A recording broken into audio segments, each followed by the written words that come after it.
Here's my ghetto cooling tower. And a little ducky. Hello, little ducky. Say hello to the camera. Hey, hey, hey, hey, hey. Alright.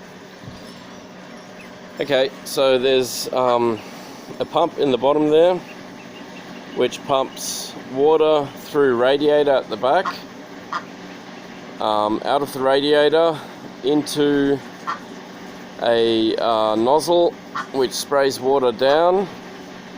The fan on top sucks air up through those holes down the bottom there, and the air moving past the water spray cools the water. The cool water goes down the bottom and then comes up to this radiator,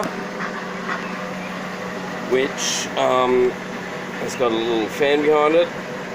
So there's cool air coming out of there, and I just measured the temperature before. It was 35 degrees.